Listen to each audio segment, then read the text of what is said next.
तो imaginary calendar वाले question हमें करने हैं। बाकी जितना भी अभी तक आपने पढ़ा, कहीं कोई दिक्कत, किसी को कोई डाउट, कोई क्वेश्चन? हाँ जी, जो भी कुछ अभी तक पढ़ा, कहीं कोई दिक्कत हो? हाँ, नहीं तो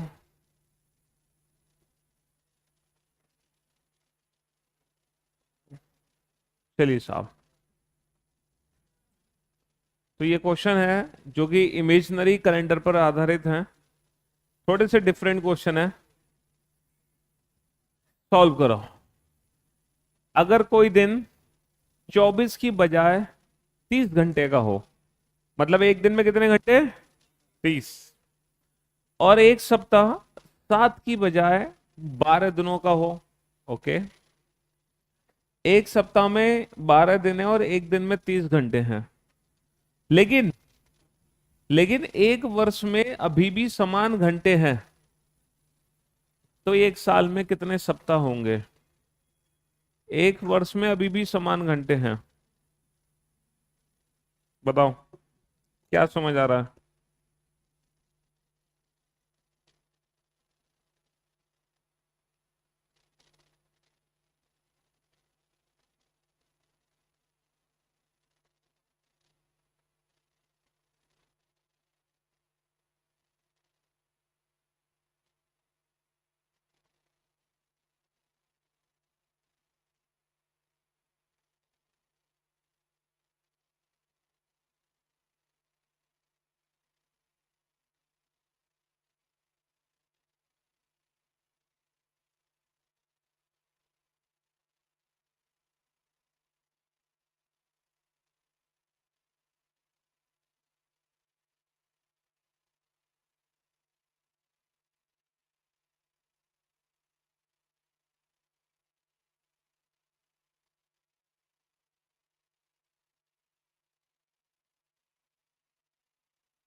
हाँ जी, तो आया कुछ समझ क्वेश्चन?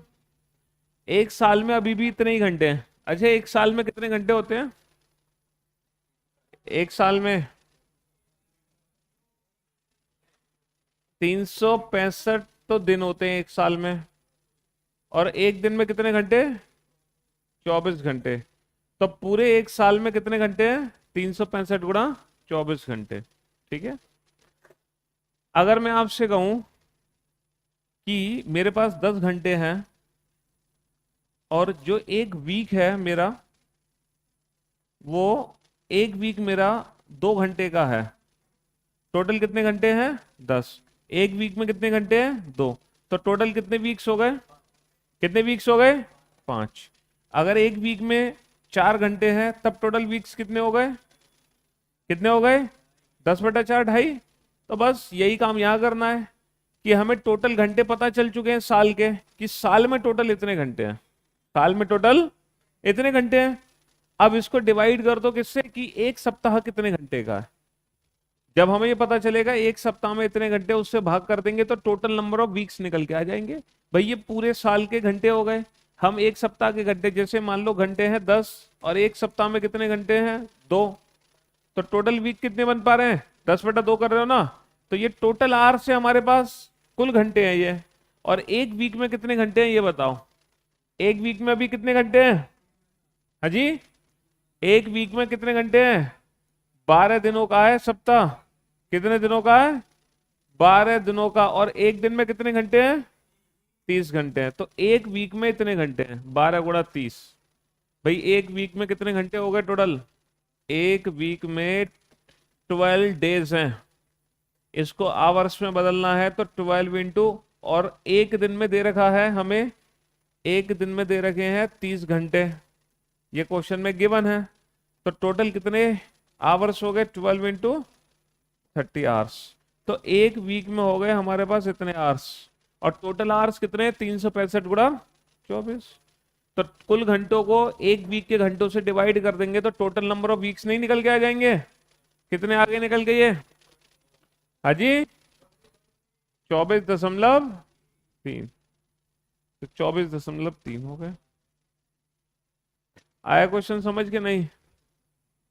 हाँ जी, बोलो, किसको नहीं आया?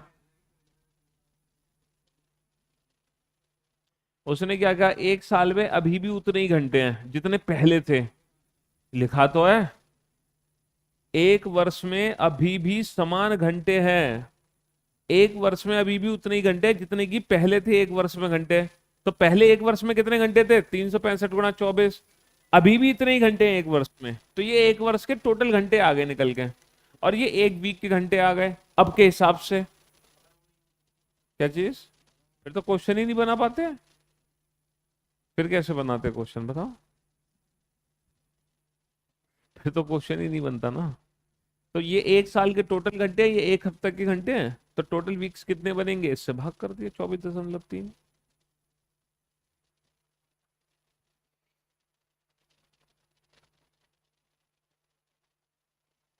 नेक्स्ट, अगर एक सप्ताह 7 की बजाय 8 दिन का हो और 8वां दिन बुधवार और गुरुवार के बीच में नया दिन है, Monday, Tuesday, Wednesday, new day, Thursday, Friday, Saturday, और ये सप्ताह के 7 8 दिन है इस बार। ये है सप्ताह के 8 दिन, Monday, Tuesday, Wednesday, new day, Thursday, Friday, Saturday. ये सप्ताह में 8 दिन है इस तरीके से। ये हो गए सप्ताह के 8 दिन। ठीक है, अगर सप्ताह में 7 के बजाय 8 दिन हो, 8वां दिन बुधवार और गुरुवार के बीच में नया दिन हो, लाइक दिस, तो यदि 1 जनवरी 2025 को कौन सा दिन होगा? यदि 1 जनवरी 2018 को सोमवार है। क्या कैलकुलेट करने हैं हमें? क्या कैलकुलेट करने हैं? Odd days. अच्छा, ऑड डेज कैलकुलेट करने हैं, दिनों का अंतर है, महीनों का अंतर है, साल का अंतर है? साल का अंतर है, बहुत बढ़िया। कितने साल का अंतर है? 7 साल का अंतर है। और साल को ऑड डेज में बदलने के लिए क्या करते हैं? Years plus leap year. वो तब करते हैं जब एक साल में 365 दिन हो और एक सप्ताह 7 दिन का हो। यानी कि अगर एक नॉर्मल ईयर में एक ऑड डे और एक लीप ईयर में 2 ऑड डे हैं, तब वहां पे वो ट्रिक काम करती है, ईयर्स प्लस। लेकिन यहाँ पे डायरेक्ट ट्रिक काम नहीं करेगी, यहाँ पे बेसिक कंसेप्ट काम करेगा। आपको क्या करना होगा, इन ईयर्स को नॉर्मल ईयर और लीप ईयर में डिवाइड कर लो कि इसमें एक्चुअल में कितने लीप ईयर और कितने नॉर्मल ईयर है, अलग अलग लिख लो। ये बताओ 18 से 25 कितने लीप ईयर हैं? कितने लीप ईयर हैं? 2। नॉर्मल ईयर कितने हैं? तो यहां पे अलग अलग कैलकुलेट करो। एक नॉर्मल ईयर के ऑड डेज यहां लिखो और लीप ईयर के ऑड डेज यहां लिखो, वो टोटल बनेंगे। यहां ईयर्स प्लस लीप ईयर नहीं करने हैं। अब ये बताओ, एक साधारण वर्ष में इस समय, एक साधारण वर्ष में जिसमें 365 दिन है, इसमें कितने ऑड डेज हैं? अब कितने ऑड डेज हैं इस क्वेश्चन के हिसाब से? भाई साहब 7 से नहीं, 8 से भाग दे के रिमाइंडर पता करोगे ना, क्योंकि एक सप्ताह 8 दिन का है। मैंने आपसे क्या बोला था, ऑड डेज होते हैं जितने सप्ताह में दिन है उसका रिमाइंडर, क्योंकि सप्ताह की साइकिल बनती है। तो अभी किसकी साइकिल बनेगी? अभी साइकिल बनेगी 8 की। तो हम 8 से भाग दे के रिमाइंडर निकालेंगे। 8 चौक 32, 4 8 45, कितना बचा? और एक लीप ईयर के कितने ऑड डेज आ जाएंगे? 6। 6 आ जाएंगे, 5 के बाद 6 ही तो आएंगे, क्योंकि उसमें एक ही दिन तो एक्स्ट्रा है। अब आप अलग अलग कैलकुलेट करो। एक नॉर्मल ईयर में अगर 5 है तो 5 नॉर्मल ईयर में टोटल ऑड डेज कितने आ गए? हाँ, एक में 5 तो 5 में, अच्छा एक नॉर्मल एक लीप ईयर में 6 है तो 2 में कितने आ गए? 12। ये हो गए आपके total leap year, sorry total odd days. 25 और 12 37। 37 का मतलब, 37 का मतलब, हाँ 5 या 2? 7 से भाग दे के नहीं, 8। 8 8 तिया 24, 8 चौक 32, 32 बचे कितने? क्योंकि हम 8 का रिमाइंडर निकालेंगे इस समय, ना कि 7 का। इसलिए ये वाला बेसिक कंसेप्ट सीखना बहुत जरूरी था। अब इसमें क्या कर दें, +5 या -5?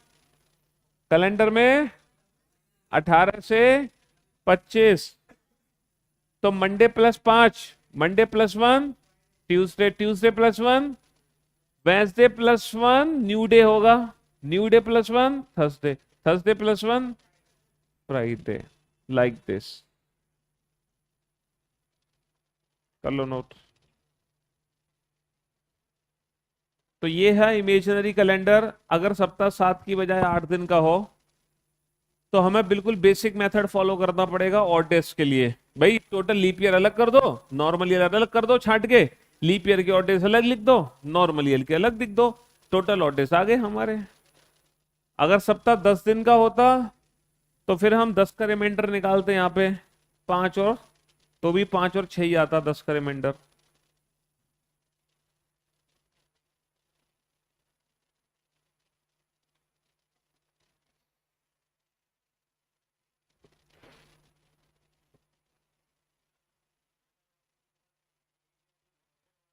इसमें नॉर्मल प्लस लीप ईयर तब लगाते हैं जब एक नॉर्मल ईयर में एक ऑड डे हो और एक लीप ईयर में दो, तब normal year plus leap year of days में कन्वर्ट हो जाती है वैल्यू, है ना।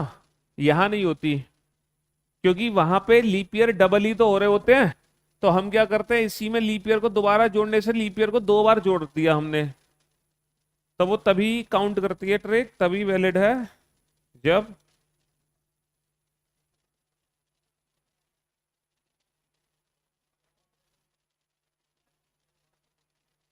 हम्म ऑड डेज क्या, एक नॉर्मल ईयर में कितने ऑड डेज निकले हैं? 5। तो 5 में कितने होंगे, 25 25 नहीं होंगे? 5 नॉर्मल ईयर है ना, एक नॉर्मल ईयर के 5 ऑड डेज निकले हैं, तो 5 के 25। या फिर बिल्कुल बेसिक, चलो और एक काम करो, 365 × 5 कर लो, या 366 × 2 कर लो। इससे क्या होगा, कुल दिनों की संख्या आ जाएगी। टोटल दिनों की संख्या आने के बाद फाइनली 8 से भाग करके छोटा कर देना। लेकिन हम कुल दिनों की संख्या निकाले क्यों, जब हमें पता चल गया एक नॉर्मल ईयर में 5 है, तो 5 में 25 ही निकलेंगे, है ना। हम कुल दिनों की संख्या ही तो निकालना है, ये कुल दिनों की संख्या ही तो है एक तरीके से, कि कुल कितने दिन बने हैं इन दोनों डेट के बीच में। इन 7 सालों में टोटल कितने दिन हैं, वो हमने टोटल डेज कैलकुलेट किए हैं। क्या किए हैं, टोटल डेज। फिर उसको 8 से भाग देके रिमाइंडर पता कर लिया, टोटल डेज ही कैलकुलेट हुए हैं। 365 × 5 +2 × 366, क्योंकि 2 लीप ईयर है। या फिर एक काम करो, 7 × 365 +2 और कर दो, क्योंकि 2 लीप ईयर एक्स्ट्रा है ना। कोई डाउट बोलो। देखो कुल दिनों की संख्या कैसे निकालते हैं यहाँ पे, 7 × 365, कितने लीप ईयर है इसमें? तो लेकिन हमने 7 नॉर्मल ईयर मान लिया, बट 2 लीप ईयर यानी कि 2 दिन एक्स्ट्रा है, तो ये कुल दिनों की संख्या है। 7 पंजे 35, 3 7 6 42, 4 7 21 और 4 +2, कितना आ गया, 25। ये है कुल दिनों की संख्या। अब कितने दिन है सप्ताह में, 8 से भाग देके रिमाइंडर पता करना, 5 आएगा। 100% पता करो कितना आया रिमाइंडर। बस यही तो चीज हमने यहां करी है, कुल दिनों की संख्या ही तो निकाली है हमने।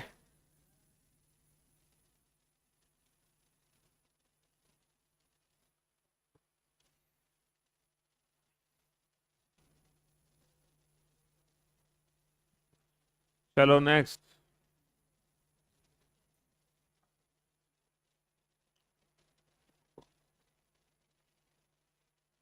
यदि प्रत्येक चौथे वर्ष की बजाय प्रत्येक दूसरा वर्ष लीप ईयर हो, 1 जनवरी 2051 को कौन सा दिन होगा यदि 1 जनवरी 2020 को शनिवार है? 1 जनवरी 2020 को शनिवार है। 1 जनवरी 2051 को कौन सा दिन होगा? अगर प्रत्येक दूसरा वर्ष लीप ईयर है, चौथे की बजाय प्रत्येक दूसरा लीप ईयर है भाई साहब, हर दूसरा वर्ष लीप ईयर। क्या कैलकुलेट करने हैं? और डेज किसका अंतर है? दिनों का, महीनों का, साल का? कितने साल का? यहां पे एक सप्ताह कितने दिन का है? एक साल कितने दिन की है? 365। तो बस वही ट्रिक है, years plus leap year becomes और लेकिन लीप ईयर कितने हैं यहां पर? कितने लीप ईयर हैं? देखो 20 लीप ईयर है। अब हर दूसरा वर्ष है। 20, 22, 24, 26, 28, 30, 32, 34, 36, 38, 40, 42, 44, 46, 48, 15 या 16 निकल कर आए। हाँ जी, 20 भी तो काउंट होगा। तो कितने आ गए? 16। 6 और 1 7, 3 और 1 4, 47। कितना आ गया? 7 6 42। कितना बचा? Plus minus +5। तो क्या आ गया? सस्ते।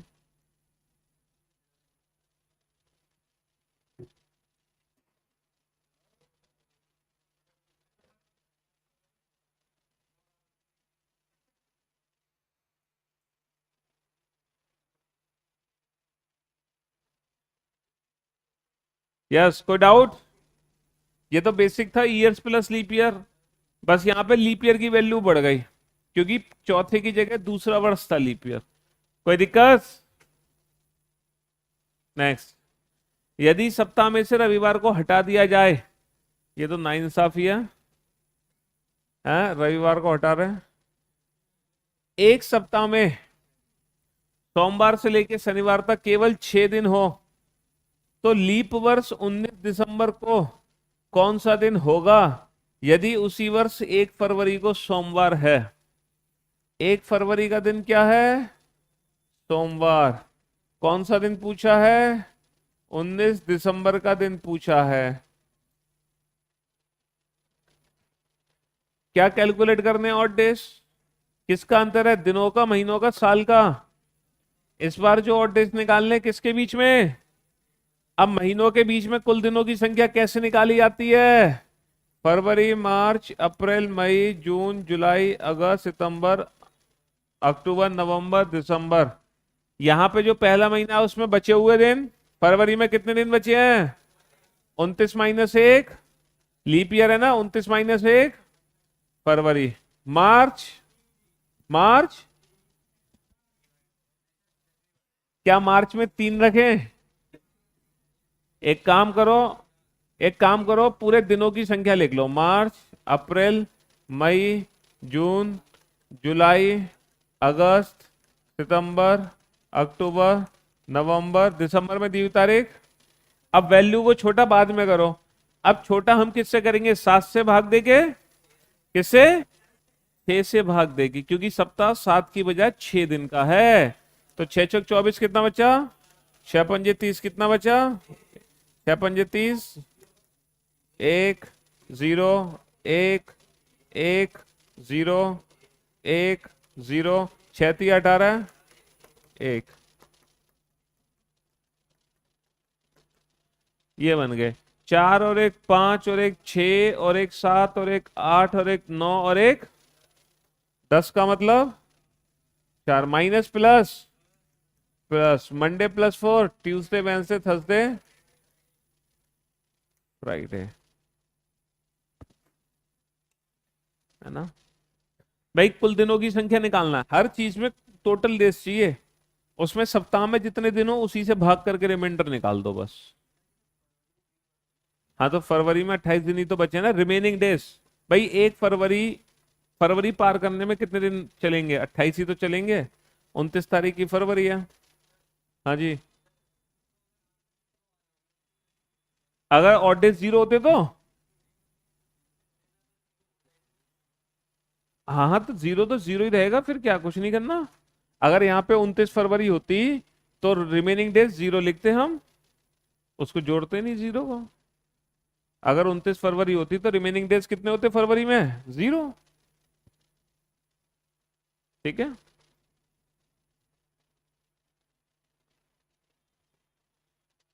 कोई डाउट? नहीं। नेक्स्ट। यदि 365, ओ गेट लगा देना बाहर वाला, मच्छरों को क्यों आमंत्रित करते हो तुम लोग। यदि 365 दिन के बजाय एक वर्ष 400 दिन का हो और एक लीप ईयर 450, ओ भाई साहब, एक नॉर्मल ईयर है 400 दिन का और एक लीप ईयर है 450 दिन का। अच्छा, सप्ताह में कितने दिन है ऐसा कुछ दे रखा है?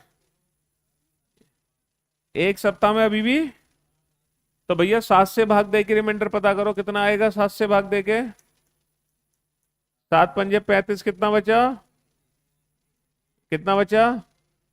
यानी कि हमारे बेसिक क्वेश्चन पे कोई फर्क नहीं पड़ने वाला, क्योंकि एक नॉर्मल ईयर में पहले भी एक और डेज है, अब भी एक और डेज है। एक नॉर्मल ईयर, एक लीप ईयर 7 से भाग करने पे कितना बचेगा? 7 छिंग 42, 3 7 चौक 28, कितना बचा? 2। तो एक लीप ईयर में पहले भी 2 और डेज होते हैं, अभी भी 2 और डेज हैं, तो इस क्वेश्चन पे कोई फर्क नहीं पड़ेगा। तो क्या पूछा है? तो वर्ष 2031 के पहले दिन का क्या वार होगा? 1 जनवरी 2031 को कौन सा दिन होगा यदि वर्ष 2021 के पहले दिन गुरुवार था? क्या था पहले दिन? गुरुवार था, है ना। चलो इस क्वेश्चन को, किसका अंतर है? दिनों का, महीनों का, साल का? कितने साल का? अच्छा, यहां सेपरेट करने की जरूरत है ईयर और नॉर्मल ईयर को। यहां डायरेक्ट ट्रिक वही लगेगी, ईयर्स प्लस। क्यों? क्योंकि एक सप्ताह अभी भी 7 दिन का है और एक नॉर्मल ईयर और लीप ईयर में अभी भी एक और 2 ऑड डेज हैं। अगर ऐसा नहीं होता, एक नॉर्मल ईयर में एक और एक लीप ईयर में 2 ऑड डेज नहीं होते, तो फिर हम इसको सेपरेट करते, फिर हम लीप ईयर के ऑड डेज अलग लिखते नॉर्मल ईयर के। लेकिन यहां कोई जरूरत नहीं है। कितने लीप ईयर हैं? 24 28, 24 28 2, 10 और 2 12 का मतलब 5, Thursday plus 5, Thursday plus 5, fried -2 कर दो, वेंसडे ट्यूसडे।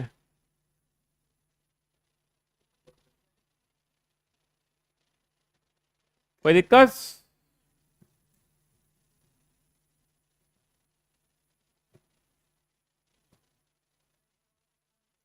हाँ जी, बताओ कितने साल का अंदर है? 21 और 31 कितने साल का अंदर है? हाँ, 10 साल का अंतर है। अच्छा, ऑड डेज हमें इन 10 साल में निकालने हैं। ईयर्स में ऑड डेज निकालने का तरीका क्या होता है? ईयर्स प्लस लीप ईयर, बस यही तो तरीका है। यहां कुछ लीप ईयर और नॉर्मल ईयर को अलग अलग क्यों नहीं लिखा? क्योंकि एक नॉर्मल ईयर में एक और एक लीप ईयर में 2 ही ऑड डेज हैं। अगर यहाँ पे चेंजेस होते, मान लो एक नॉर्मल ईयर में होते 3 ऑड डे और लीप ईयर में होते मान लो 5 ऑड डे, तो फिर हम ऐसे नहीं करते ईयर प्लस लीप ईयर। फिर हम क्या करते? 10 में 2 तो लीप ईयर आ गए, 8 नॉर्मल ईयर आ गए, फिर एक नॉर्मल ईयर में 3 है तो 8 में कितने बनेंगे? 24, और एक लीप ईयर में 5 है तो 2 में कितने बनेंगे? 10। फिर टोटल जो ऑड डेज होते वो होते 34, लाइक दिस। फिर हम इसका रिमाइंडर लेते, तब हम सेपरेट करते। लेकिन यहां डायरेक्ट ट्रिक वही लगेगी, ईयर्स प्लस लीप ईयर की।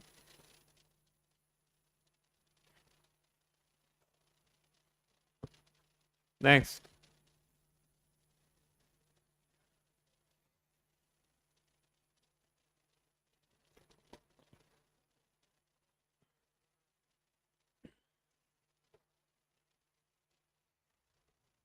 हाँ जी, एक कंपनी में सभी सोमवार और रविवार को छुट्टी होती है। यदि एक माह में सोमवार से शुरू हुआ और उसमें 31 दिन है, हाँ जी, तो उस माह में उस कंपनी में कितनी छुट्टियां? भाई अगर पहला दिन मंडे है तो दूसरा दिन ट्यूसडे, तीसरा दिन वेंसडे। तो यही पहले 3 दिन है जो इस महीने में कितनी बार आएंगे? 5 बार। छुट्टी कब कब होती है? सोमवार और रविवार। संडे कितने हैं? 4। मंडे कितने हैं?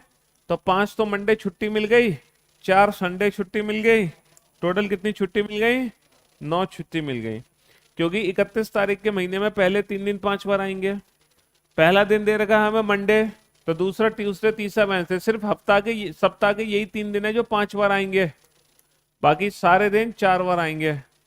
थर्सडे इस महीने में 4 होंगे, फ्राइडे इस महीने में 4 होंगे, सैटरडे इस महीने में 4 होंगे, और संडे भी इस महीने में 4 होंगे। तभी तो टोटल 31 दिन बने। 5 या 15, 4 चौक 16, 15 और 16 31। तो कुल कितने मंडे हो गए और कुल कितने संडे हो गए? 5 और 4 9। तो 9 छुट्टियां हो गई। हाँ जी,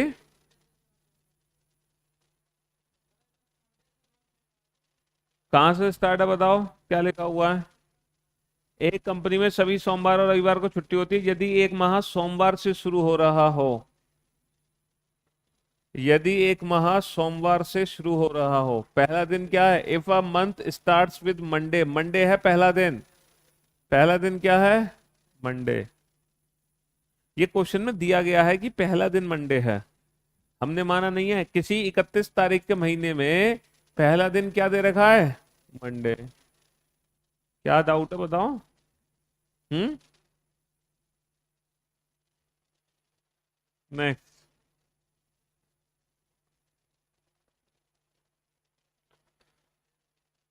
अनिल एक जगह पे शुक्रवार को पहुंचा, उससे पता चला कि वो नियम दिन से 3 दिन पहले पहुंच गया। 3 दिन पहले पहुंचना कब तक? शुक्रवार के 3 दिन बाद। अरे अगर वो फ्राइडे को पहुंचा है और वो 3 दिन पहले पहुंचा है, फ्राइडे पहुंच के उसे पता चला 3 दिन पहले आ गया, तो पहुंचना तो 3 दिन बाद था ना। तो 3 दिन बाद यानी कि कब पहुंचना था? सैटरडे संडे मंडे को एक्चुअल में पहुंचना था उसको। यदि वह आने वाले रविवार को पहुंचता, यदि वह आने वाले रविवार को पहुंचता, तो वह कितने दिन लेट या पहले पहुंचता? है, तो भी वो एक दिन पहले ही पहुंच जाता। संडे को भी पहुंचेगा तो भी एक दिन पहले पहुंचेगा। भाई फ्राइडे को पहुंच के अगर 3 दिन पहले है, तो संडे को भी पहुंच के वो एक दिन पहले रहेगा। कोई दिक्कत? बोलो। तुम कहाँ लग जाते हो कामों में? फ्राइडे को पहुंच के उसको क्या पता चला कितने दिन पहले पहुंचा? 3 दिन। यानी कि एक्चुअल में कब पहुंचना था? मंडे को। भाई फ्राइडे प्लस 3 क्या होगा? Saturday Sunday Monday. तो एक्चुअल में पहुंचना तो मंडे को था, पहुंच गया फ्राइडे को 3 दिन पहले। अगर वो फ्राइडे की जगह संडे को पहुंचता, तो कितने दिन पहले पहुंचता? एक दिन पहले पहुंचता।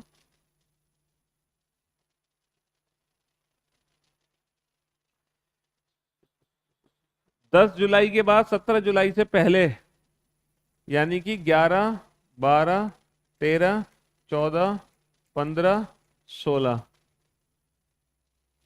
15 के बाद 27 से पहले, यानी कि 16, 17, 18, 19, 20, 21, 22, आगे तक लिखते चले जाओ। यदि 10 जुलाई को वीरवार था तो चित्रा का जन्मदिन कब था? अच्छा बताओ, बर्थडे था कब इन दोनों की? कॉमन डेट, इन दोनों की कॉमन डेट क्या है? 16। तो बर्थडे 16 को है। 10 जुलाई का कौन सा दिन दे रखा है? तो 10 16 का क्या होगा? कितने दिन आगे? 6 दिन आगे। तो +6 कर दो, और +6 करोगे तो -1 होता है। तो आंसर क्या आएगा? अजी मतलब देखो, किसी को याद है इन डेट्स में बर्थडे है, किसी को याद है इन डेट्स में बर्थडे है, तो बर्थडे एक्चुअल इन दोनों की कॉमन डेट्स का होगा, जो इन दोनों में कॉमन डेट्स होंगी। कहाँ कॉमन है? 15 का कॉमन है। ये तो 16 17 है ना भाई, यहाँ लिखा हुआ 15 जुलाई के बाद। तो 15 के बाद से शुरू होगी ना डेट, 16 17 18। और 27 से पहले यानी कि 26 तक चलेगी डेट। जैसे ये बोला 10 के बाद, तो 11 से शुरू होगी। क्या लिख दिया इंग्लिश में? But Vishakha between.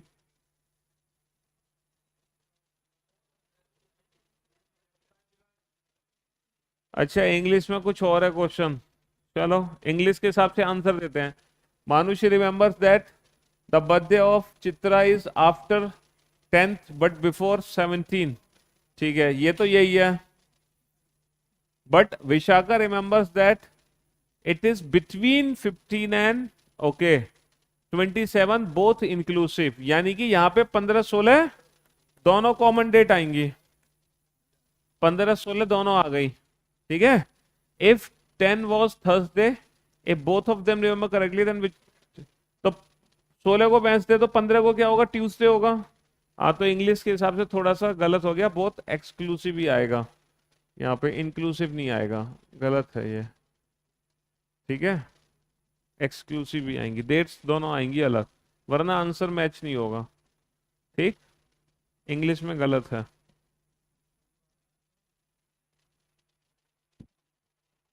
चलिए नेक्स्ट।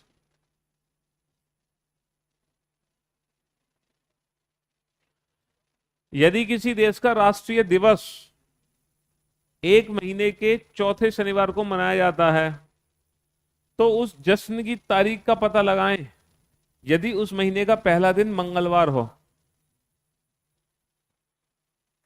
पहला दिन मंगलवार हो तो जश्न किस दिन हुआ था? हाँ जी, किस दिन जश्न मनाया गया है? हम्म,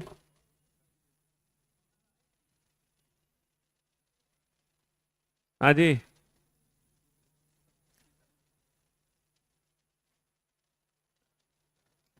कब मनाया गया है जश्न? हाँ जी, if the national day of a country was celebrated on the fourth Saturday, आप पहला सैटरडे पता करो, पहला सैटरडे कब है? पहले पहला सैटरडे कब है? 2 को क्या है, 3 को क्या है, 4 को क्या है, 5 को क्या है? तो भाई साहब उस महीने का जो पहला सैटरडे है वो पहला सैटरडे कब है? 5 को। और कौन से सैटरडे में जश्न सेलिब्रेट हुआ? चौथे। तो पहला सैटरडे अगर 5 को है तो दूसरा 5 और 7, तीसरा 12 और 7, चौथा 19 और 7 26। तो चौथा जो सैटरडे है वो 26 तारीख का है, यानी कि 26 तारीख को सेलिब्रेट हुआ था, ठीक है जी। कोई डाउट? भाई 1 तारीख का मंडे दे रखा है, सॉरी ट्यूसडे, इससे हमने पहला सैटरडे की डेट निकाल ली, पहले सैटरडे की डेट आ गई 5 तारीख, फिर हमने चौथे सैटरडे की डेट पता कर ली इससे, क्योंकि हर 7 दिन बाद वही दिन रिपीट होगा, 5 और 7 12 और 7 19 और 7 26। कोई दिक्कत?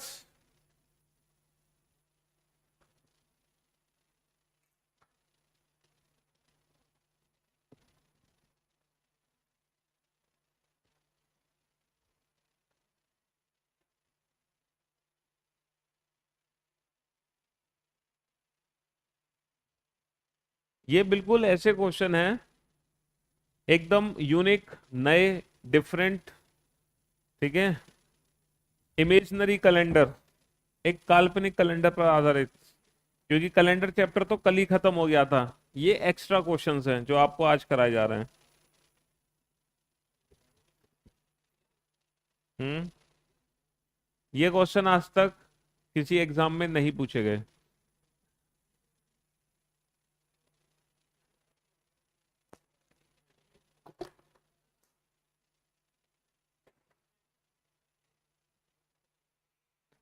निम्नलिखित में से कौन सा एक्स का संभावित मान है यदि 1895 में एक लीप वर्ष में एक्स वर्ष के समान कैलेंडर है?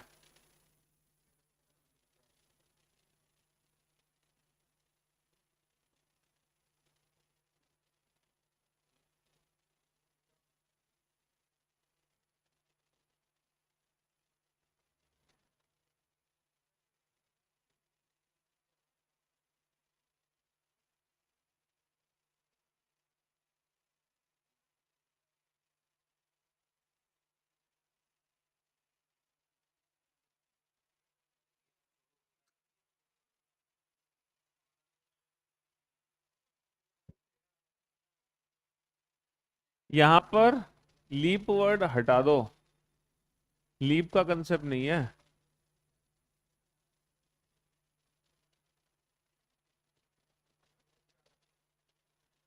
यदि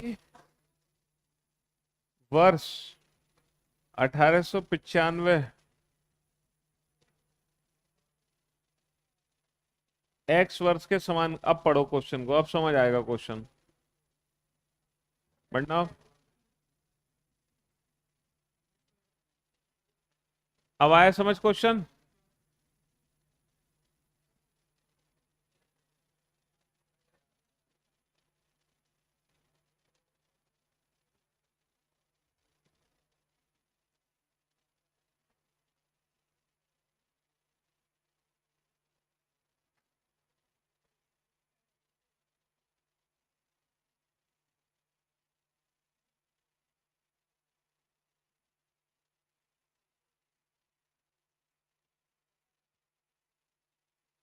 अब आ गया क्वेश्चन समझ?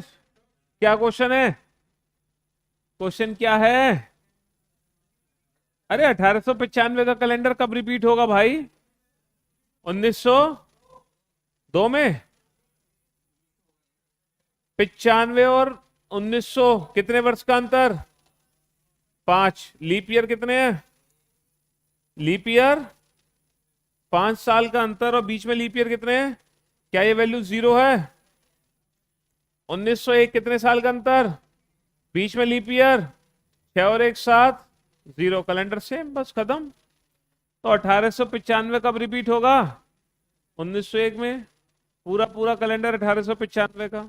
यहां पर वो 11-6 वाली ट्रिक काम नहीं करेगी। वो इसलिए काम नहीं करेगी क्योंकि हम जो सेंचुरी क्रॉस कर रहे हैं वो लीप सेंचुरी नहीं है, इसीलिए इसमें हर इंडिविजुअल ऑप्शन चेक करना पड़ेगा। ठीक है जी, नेक्स्ट।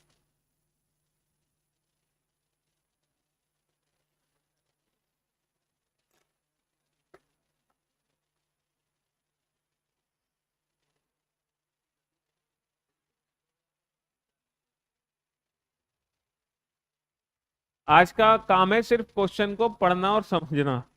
सॉल्व कैसे होगा उस लेवल तक मत पहुंचना, सिर्फ क्वेश्चन समझ आ रहा है, बस इतना ही काफी है आज के लिए। मैं उस सदी में पैदा हुआ था जिसमें पिछली सदी का आखिरी साल लीप ईयर था। बैंक में कैलेंडर चैप्टर है नहीं।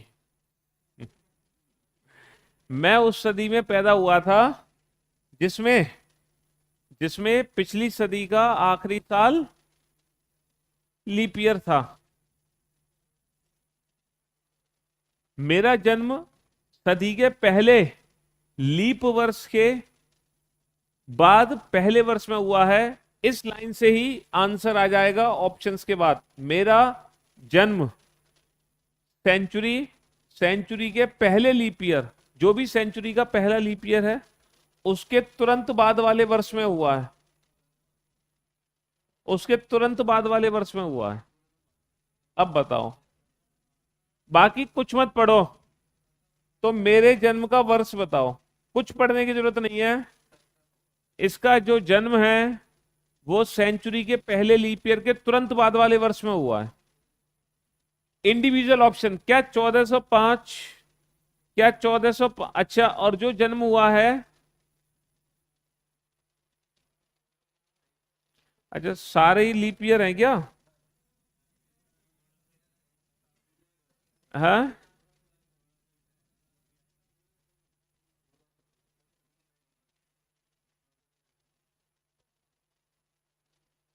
अच्छा शताब्दी जो बीती है वो लीप शताब्दी होनी चाहिए, जो पिछली शताब्दी है वो लीप होनी चाहिए। ये 1405 है। शताब्दी क्या है? इस लाइन से नहीं होगा क्वेश्चन, इस लाइन से हो जाएगा। मैं उस सदी में पैदा हुआ था जिसमें पिछली सदी का आखिरी साल लीप ईयर था, इससे हो जाएगा क्वेश्चन। पहली 2 लाइन से हो जाएगा, इसकी जरूरत ही नहीं है। जिसमें पिछली शताब्दी का आखिरी साल लीप ईयर है। पिछली शताब्दी का आखिरी साल क्या होना चाहिए? Leap year. ये बताओ, पिछली शताब्दी का आखिरी साल होगा 1400, क्या ये लीप ईयर है? पिछली शताब्दी का आखिरी साल है 1500, क्या ये लीप ईयर है? पिछली शताब्दी का आखिरी साल है 1700, क्या ये लीप ईयर है?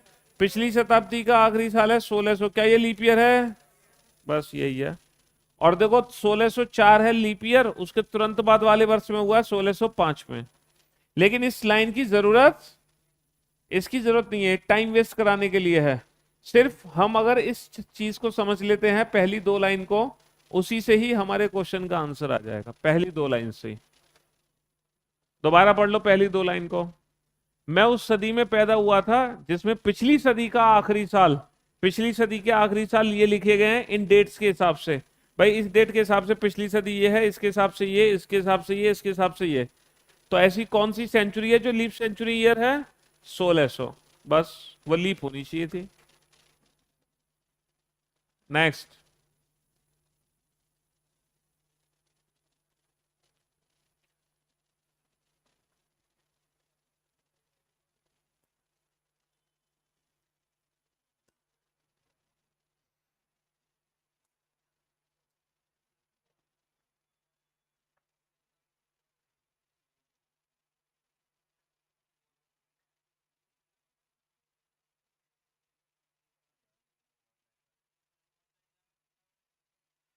हाँ जी, अभी थोड़ी देर पहले मैंने क्या बोला था? तो कहाँ खो गए थे आप? कैलेंडर चैप्टर कल ही खत्म हो गया था आपका। आज जो हम क्वेश्चन पढ़ रहे हैं ये इमेजिनरी कैलेंडर पर बेस्ड क्वेश्चन है, जो आज तक किसी एग्जाम में नहीं पूछे गए।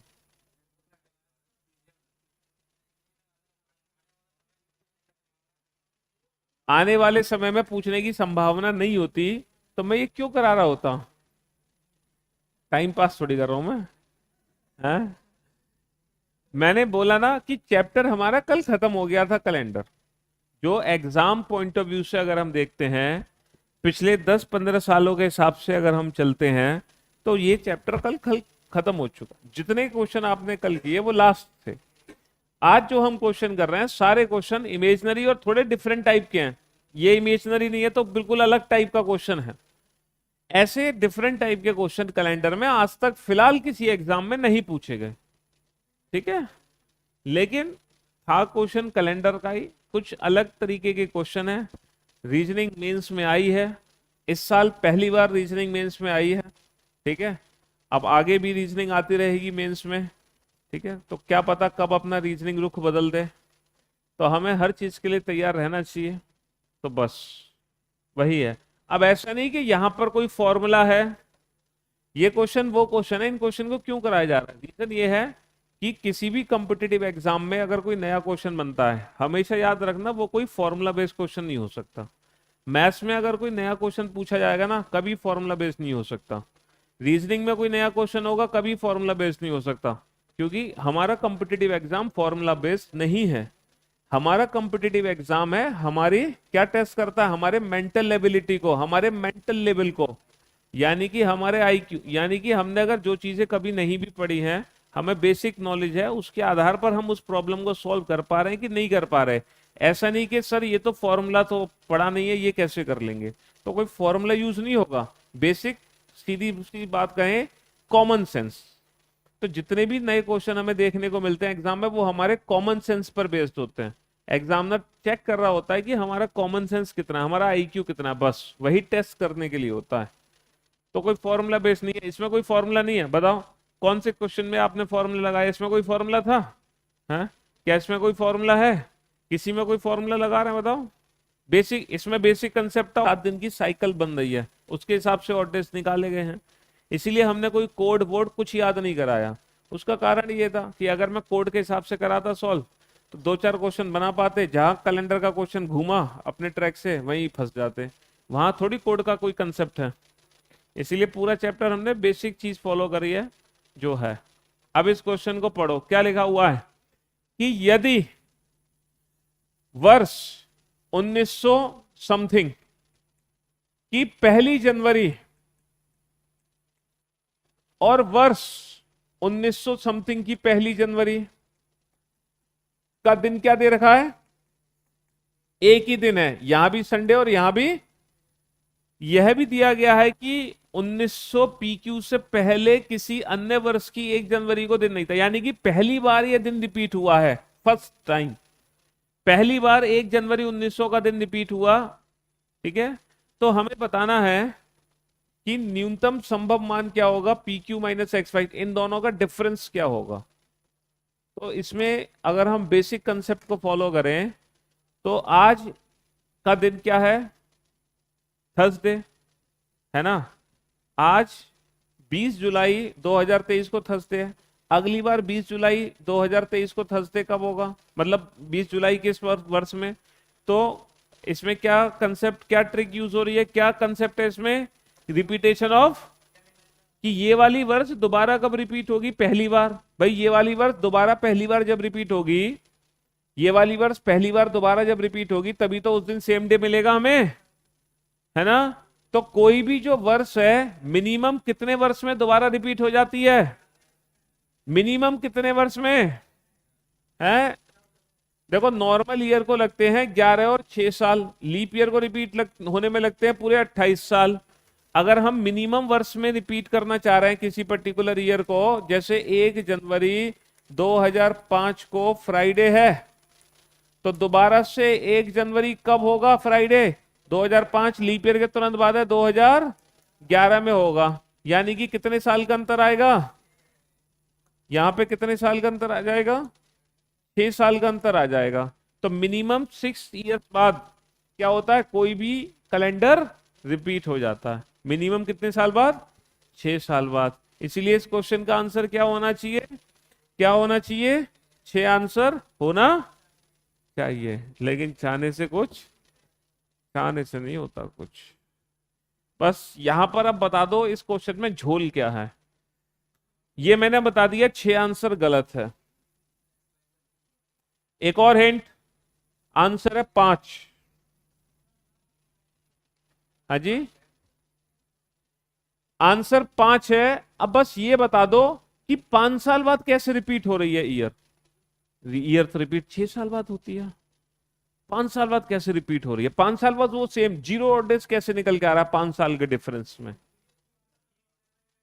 हाँ जी, 1 जनवरी 1900 क्या,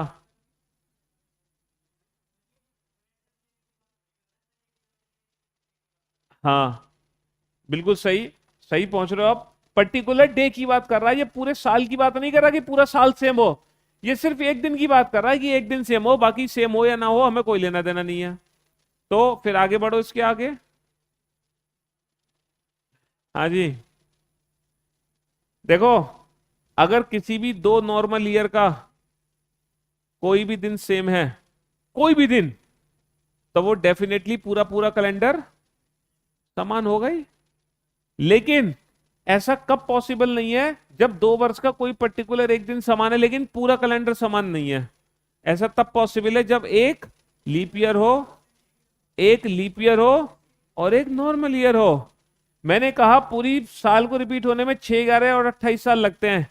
लेकिन अगर मान लो 1 जनवरी 1 जनवरी 1904 को संडे है, तो बताना दोबारा संडे रिपीट क्या 5 साल बाद होगा कि नहीं होगा, 1 जनवरी 1905 में संडे होगा कि नहीं होगा, ये बताओ, होगा कि नहीं होगा। कितने साल का अंतर, अरे 2005 क्यों लिख दिया, 4 में 5 जोड़ोगे ना, 1909।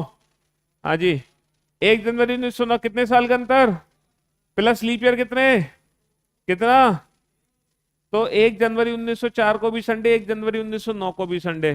क्या सीखे कि किसी वर्ष को रिपीट होने में कम से कम कितने साल लगते हैं, 6 साल। लेकिन किसी पर्टिकुलर दिन को रिपीट होने में कम से कम कितने साल लगते हैं, सिर्फ 5 साल। 5 साल में ही कोई भी पर्टिकुलर डे रिपीट हो जाता है। कैसे, अगर एक लीप ईयर है और लीप ईयर का जो डे है ना वो 5 साल बाद ही रिपीट हो जाता है, किसी लीप ईयर का डे। किसमें, किसमें किसमें, normal year, normal year normal year या लीप ईयर नॉर्मल ईयर, किसकी बात कर रहे हो। अगर नॉर्मल ईयर है, कोई भी एक दिन समान है, कोई भी, तो वो पूरा कैलेंडर ही समान है भाई। अगर 20 तारीख का दिन समान है तो 19 का नहीं होगा, 18 का नहीं होगा, 17 का नहीं होगा। यहां तो लोचा इसलिए आ जाएगा क्योंकि ये 28 फरवरी तक तो समान भागेंगे, फिर ये 28 के बाद जम कर जाएगा 1 मार्च पे, ये 29 फरवरी पे ही रह जाएगा, इसलिए ये अलग अलग हो जाएंगे। इसलिए पूरा कैलेंडर समान नहीं है। ये कैलेंडर कहां तक समान चलेगा, 1 जनवरी से लेके 28 फरवरी तक। 1 मार्च से 31 दिसंबर में गड़बड़ हो जाएगा मामला। हम्म। हाँ हाँ हाँ। इसमें कहाँ आ रहा है जीरो? हाँ तो क्वेश्चन क्या पूछा है? न्यूनतम, मिनिमम डिफरेंस। मैक्सिमम तो मैक्सिमम तो 28 साल हो गया ना आंसर। 6 भी है आंसर, ये 6 साल बाद भी रिपीट हो सकता है, 11 साल बाद भी रिपीट हो सकता है, 28 साल बाद भी रिपीट हो सकता है, लेकिन मिनिमम 5 साल बाद। मिनिमम पूछा है क्वेश्चन में, मिनिमम। ठीक है जी, ये बढ़िया क्वेश्चन था।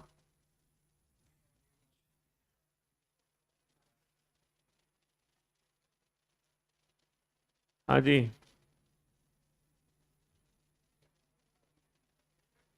ये 7 करोड़ का क्वेश्चन है।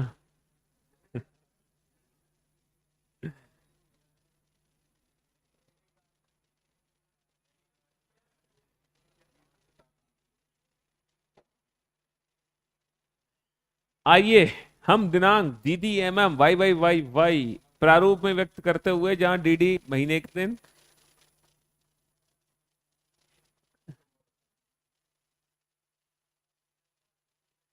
यदि 20वीं शताब्दी में सभी 8 अंक के साथ अंतिम संभावित तिथि रविवार है। एक सेकेंड, इसमें थोड़ा सा, if the last possible date in the 20th century with all 8 digits being odd, okay, सभी 20वीं शताब्दी में सभी 8 अंक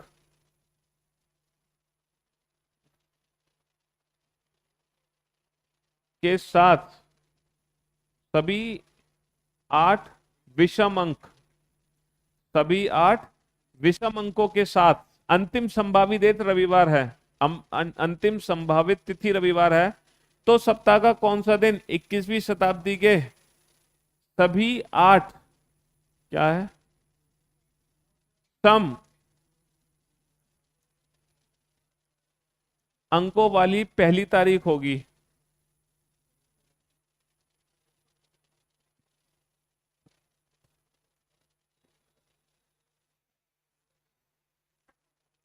हाँ जी। अच्छा ये बताओ, सब छोड़ो, 20वीं शताब्दी का आखिरी दिन बताओ मुझे। 20वीं शताब्दी का आखिरी दिन की बात कर रहे हैं ना ये? 20वीं शताब्दी के आखिरी दिन की बात कर रहे हैं ना? 20वीं शताब्दी का आखिरी दिन बताओ। 31 दिसंबर, 31 दिसंबर, ये 20वीं शताब्दी का आखिरी दिन है। बहुत बढ़िया, लेकिन condition, all digits should be odd. सारी डिजिट्स क्या होनी चाहिए? सारी डिजिट्स को ऑड कर दो भाई। ये लास्ट डेट होनी चाहिए, सारी डिजिट्स को ऑड कर दो। चलो करो, ईयर से ऑड करना शुरू करो। 2000, जब भी मैं 2 लिखूंगा, अरे यार, 19वीं शताब्दी, ये 20वीं शताब्दी का आखिरी दिन है, और 20वीं शताब्दी का, हाँ जी, बताओ। सारी डिजिट्स को ऑड बनाना है, इन डिजिट्स को ऑड बनाओ। कैसे बनाओगे? 19वीं शताब्दी शुरू हुई थी, 20वीं शताब्दी शुरू हुई थी 1 जनवरी 1900, ये 20वीं शताब्दी है, ये है 20वीं शताब्दी, इन दोनों के बीच में है ना। 1 जनवरी 1901 से शुरू हुई है 20वीं शताब्दी, और 31 दिसंबर 2000 पे आके खत्म हो गई। तो सारी की सारी जो डिजिट्स है वो ऑड होनी चाहिए। अच्छा ये बताओ, इसको ऑड कैसे करोगे? इसको जीरो को ऑड कैसे करोगे? Maximum digit. और ये 1999 ईयर ले सकते हैं। 1999 के बाद कोई वर्ष नहीं ले सकते, क्योंकि सारी डिजिट ऑड नहीं हो सकती। महीना कौन सा लोगे? 11 ले सकते हो, क्योंकि दिसंबर तो 12 है, 2 इवन हो जाएगा। अब तारीख कितनी लें? तारीख 29, ये 2 क्या है, इवन नंबर है, तो तारीख क्या ले? 31। नवंबर में 31 दिन होते ही नहीं है, तारीख क्या लेनी चाहिए? 19 तारीख। तो ये है 20वीं शताब्दी की वो अंतिम तिथि, जिसकी सारी डिजिट्स क्या हैं? Odd. This is the date. ये है 20वीं शताब्दी की वो अंतिम तारीख जिसकी सारी डिजिट्स ऑड है। इसके बाद कोई भी ऐसी तारीख नहीं है 20वीं शताब्दी में जिसमें सारी डिजिट्स क्या हो, ऑड हो। यही अंतिम तारीख है 20वीं शताब्दी की जिसमें सारी डिजिट्स क्या है, ऑड। और इस दिन क्या दिन दे रखा है, रविवार दे रखा है। तो हमसे पूछा क्या है, हमसे पूछा है 21वीं शताब्दी के सभी 8 अंक समान हो पहली तारीख। अच्छा, 21वीं शताब्दी की पहली तारीख क्या है, 1 जनवरी 2001। अब हमें सारी डिजिट्स क्या करनी है, सम करनी है। तो ये क्या कर दें, 1 को 2, ये भी 2 कर दें, और ये 2002 कर दें। और तो नहीं होगी कोई इससे पहले, 2002 से पहले कोई हो सकती है, कोई नहीं हो सकती, ये है। तो हमें पता करना है 2 फरवरी 2002 का दिन क्या है। तो क्वेश्चन सीधा सीधा ये था कि अगर 19 नवंबर 1999 को संडे है तो 2 फरवरी 2002 को कौन सा दिन है। लेकिन क्वेश्चन बड़ा घुमा फिरा के पूछा गया, सीधा सीधा नहीं पूछा गया। क्वेश्चन सिर्फ ये है, लेकिन पूछा अलग तरीके से गया कि ये तारीख 20वीं शताब्दी की आखिरी तारीख है जिसमें सारी डिजिट ऑड हैं, और ये तारीख 21वीं शताब्दी की पहली तारीख है जिसमें सारी डिजिट्स इवन है। ठीक है, तो ये दोनों डेट आपको बनानी थी, बस इसका दिन पता करना। दिन तो आप पता कर लोगे उसी मेथड से, केस थर्ड से। नेक्स्ट, यदि किसी वर्ष के अक्टूबर महीने में ठीक 4 सोमवार 4 शुक्रवार हैं तो उसी वर्ष 20 नवंबर को सप्ताह का कौन सा दिन होगा। अगर किसी वर्ष के अक्टूबर के महीने में ठीक 4 सोमवार 4 शुक्रवार हैं, Monday, Tuesday, Wednesday, Thursday, Friday, Saturday, Sunday, कितने सोमवार हैं, 4, और शुक्रवार कितने हैं, 4। तो मेरे भाई फ्राइडे 4 हैं, मंडे भी 4 हैं, तो क्या ट्यूसडे पहला दिन हो सकता है, हो सकता है, क्यों नहीं हो सकता। पहला दिन ट्यूसडे होगा, दूसरा दिन वैसे, ये दोनों 5-5 हो जाएंगे, बाकी सब। अक्टूबर में कितने दिन है, हाँ अक्टूबर में कितने दिन है, 31। पहला दिन अगर ट्यूसडे है तो ट्यूसडे, वेंसडे, थर्सडे, ये तीनों दिन 5 हो जाएंगे।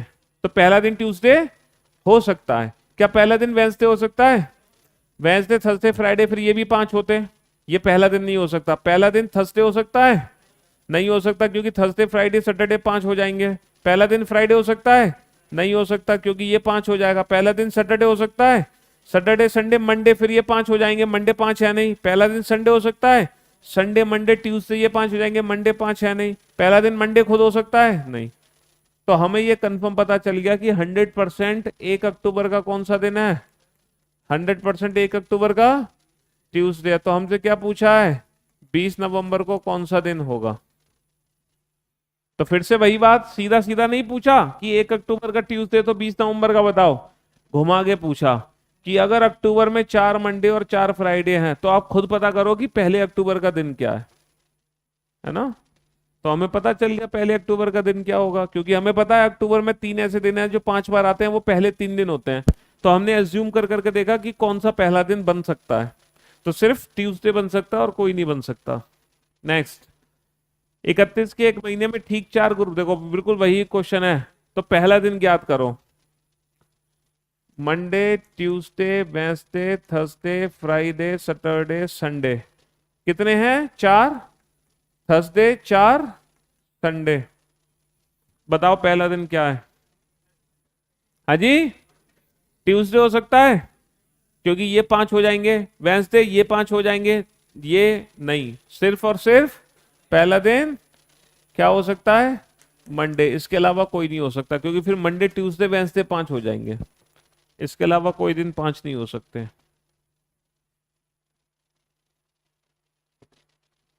या आखिरी क्वेश्चन, लास्ट,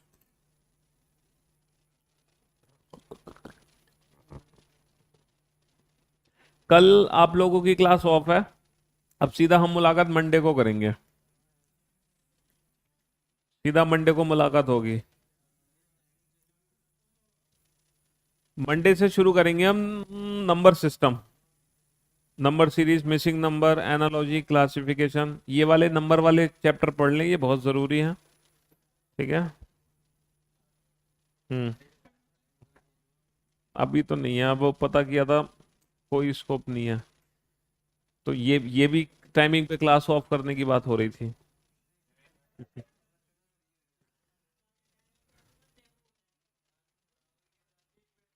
वर्ष एन में वर्ष का 320वां दिन गुरुवार है। वर्ष एन में वर्ष का 320वां दिन गुरुवार है। बहुत अच्छा क्वेश्चन है ये। कोई भी पर्टिकुलर एक ईयर है, उसका 320वां दिन थर्सडे दे रखा है, और उसका जो अगला वर्ष है उसमें 226वां दिन भी क्या है, गुरुवार है। 206वां। अब मेरी बात ध्यान से सुनना कि पहला जो वर्ष है उसका 320वां दिन दे रखा है हमें। अब जो इसका अगला वर्ष है उसका 206वां वर्ष दे रखा है, और दोनों दिन क्या है, इस दिन भी क्या है, इस दिन भी क्या है। इनके बीच में ऑड डेज कितने होंगे, कितने होंगे, 0 होंगे। तो ऑड डेज क्या होते हैं, दिनों की कुल संख्या। अब भाई साहब दिनों की कुल संख्या कैसे निकालोगे इनके बीच में, ये बताओ। हाँ जी, दिनों की कुल संख्या कैसे निकालोगे। इसमें कितने दिन बच गए और इसके 206। अब इसमें कितने दिन बच गए ये कैसे पता करोगे। तो इसको पहले नॉर्मल ईयर मान लो। 365 माइनस, आपको पता नहीं है ना ये लीप ईयर है नॉर्मल ईयर। 365 माइनस 320 कितने बच गए, 45, प्लस 206 कितना हो गया, 207 से भाग देना, रिमाइंडर कितना आएगा, कितना आएगा, अरे बोलो, क्या 0 आया। इसका मतलब, इसका मतलब ये 100% क्या है, लीप ईयर है। क्योंकि 366 में से 20 घटाओगे तो कितने दिन बचेंगे, 46, और प्लस 206 दिन, कितने दिन हो गए टोटल, 252। अब 7 से भाग करके रिमाइंडर कितना आएगा, 7 के साथ 0, और 0 रिमाइंडर आना चाहिए। तो ये कंफर्मेशन है, दोनों दिन थर्सडे है, इसका मतलब ये है कि ये लीप ईयर है और ये नॉर्मल ईयर। अब हमसे क्या पूछा है, तो वर्ष n-1 का 168वां दिन क्या होगा।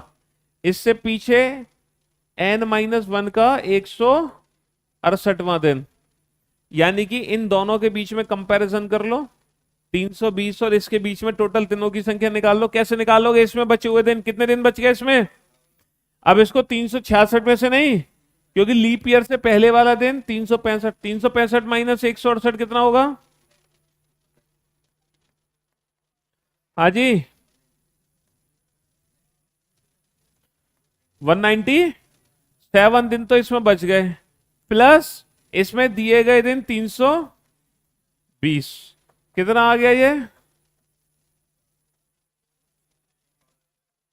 अब 7 से भाग देकर रिमाइंडर पता करो, कितना आया, 749, 7 21 कितना आया, 6। कैलेंडर में पीछे जा रहे हैं तो -6, थर्सडे -6। चलिए मिलते हैं अब सीधा मंडे, ठीक है।